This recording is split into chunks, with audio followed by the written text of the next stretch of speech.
नमस्कार दोस्तों, मैं सौम्या सिंह स्वागत करती हूँ आपका मेरे चैनल सौम्यास टैलेंट में। और कैसे आप सब लोग, उम्मीद करती हूँ कि अच्छे होंगे, मैं अच्छी हूँ। तो दोस्तों, जैसे कि मैंने आपको पिछली वीडियो में अपने फादर के बारे में कुछ बातें आपसे शेयर की थी, बताया था। मेरे फादर जो अब इस दुनिया में नहीं हैं, उनके कुछ सपने थे हमें लेकर करके, कि मतलब मुझे और मेरे भाई को लेकर करके, कि वो हमें ना कुछ बनाना चाहते थे, गवर्नमेंट ऑफिसर बनाना चाहते थे, क्योंकि उनको विश्वास था हम पढ़ाई में अच्छे भी थे, और हमें भी कहीं ना कहीं कॉन्फिडेंस था कि हाँ हम बनेंगे, हम कुछ करके दिखाएंगे। पापा के जो सपने उनको हम सब पूरा करेंगे। लेकिन किस्मत को मंजूर नहीं था, किस्मत को कह लीजिए, या कारण रहा इसके पीछे एक बहुत बड़ा, जो मैं जानकारी आपको देना चाह रही हूँ। ये मात्र एक घटना नहीं है जो हमारे साथ घटी हुई है, ये एक ऐसी महत्वपूर्ण जानकारी है जो आप मतलब जो भी व्यूअर्स मुझे देख रहे हैं सबके लिए बहुत बहुत बहुत ज़्यादा ज़रूरी है। अगर आप अपनी और अपने परिवार वालों की सुरक्षा चाहते हैं तो ये जानकारी ज़रूर सुनें, और मेरी वीडियो को बिल्कुल भी स्किप ना करें, पूरी वीडियो को देखें। क्योंकि इस खाली व्यू के लिए मैं ये वीडियो नहीं बना रही हूँ। ये जानकारी है, ऐसी घटना है जो मैं जिसके प्रति मतलब आपको मैं अवेयर करना चाहती हूँ।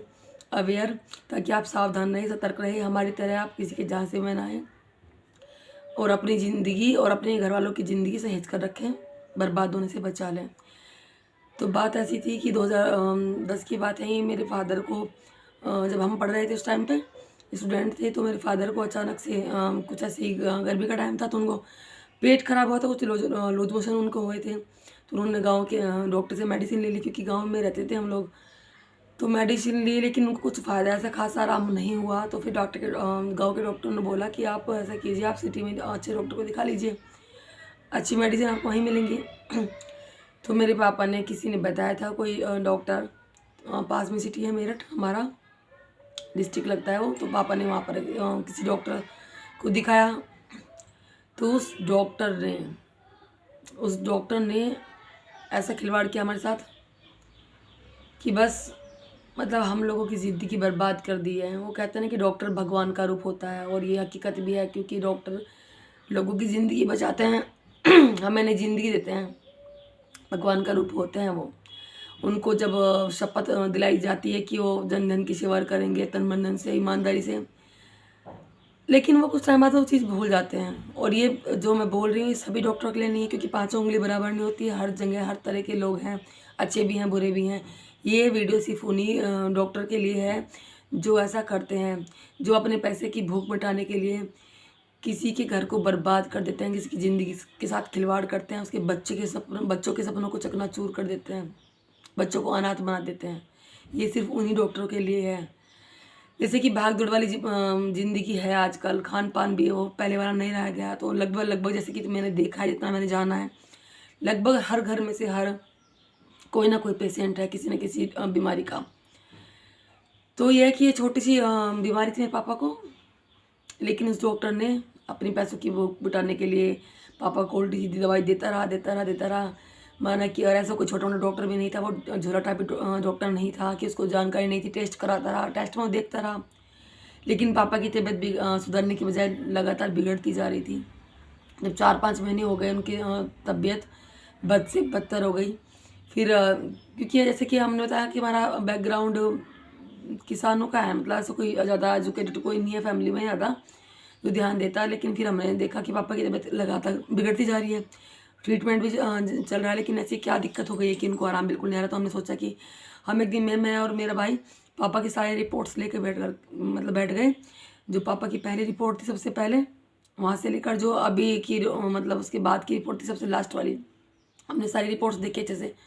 तो हमने देखा कि जो पापा की रिपोर्ट्स थी वो पहली के बाद दूसरी हुई थी, ट्रीटमेंट के बाद रिपोर्ट जो दूसरी थी उसमें वो चीज़ें सुधरने की बजाय बिगड़ रही थी। सब कुछ बढ़ रहा था, इन्फेक्शन लगातार बढ़ता जा रहा था, हर महीने रिपोर्ट ख़राब होती जा रही थी।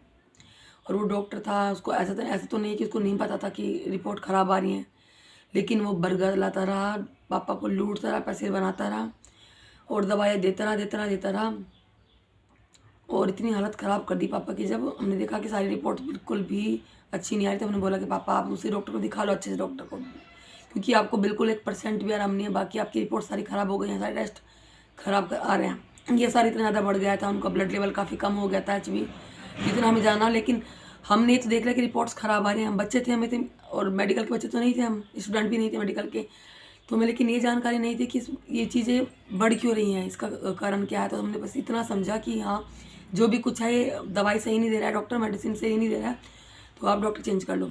हमने पापा को बताया, तो पापा ने फिर एक अच्छा सा डॉक्टर कोई दूसरा देखा, जानकारी उसके बारे में निकाली, और उसके पापा मतलब पास मेरे पापा गए, तो उस डॉक्टर ने पापा को बताया कि आप तो बहुत ज़्यादा सीवियर डिसीज़, बहुत बड़ी बीमारी से आप ग्रसित हो चुके हैं।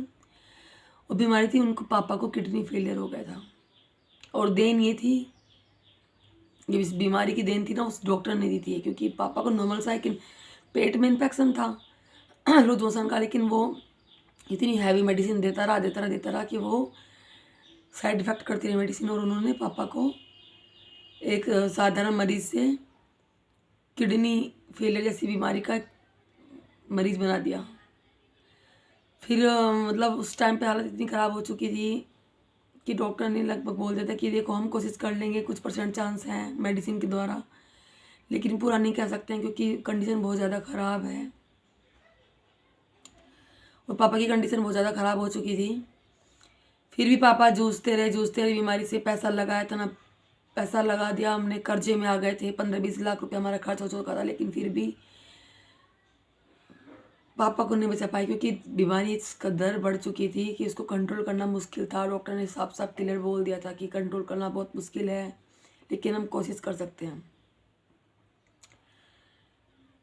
तो इस तरह से मेरे पापा को जब पता लगा था कि